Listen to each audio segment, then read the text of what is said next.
انتهت اللعبة يا مصطفى يا لعبة. انت فعلا والله مصطفى لعبة دوت اسم على مسمى فعلا.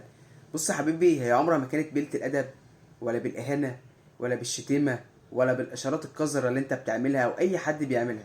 عمرها ما كانت كده، عمرها ما كانت كده مع جمهور النادي الأهلي والنادي الأهلي. جمهور النادي الأهلي لما بيحب يرد مش بقى بيغيظ الجمهور ومش عارف ايه، لا بينزل يرد في أرض الملعب. وده اللي حصل امبارح. أكلتها 3 صايمة، والله كان نفسي تفطر. يعني كان نفسي والله نبنى ثواب افطار صايم. بس خلاص بقى اكلتها 3 صايمه، فهي طول عمرها كده معانا مش بقله الادب. حسين الشحات لما ضرب الشيبي وشتمه، جمهور الاهلي هو اللي طلع اول ناس غلطته، وما ينفعش كده يا حسين ومش عارف ايه. انتوا لا، انتوا العكس، انتوا لعيب عمل حاجه وحشه واهانه للفريق التاني وشتم مثلا حد من الفريق التاني. الله عليك، ده انت كينج. دي البطوله بالنسبه لنا.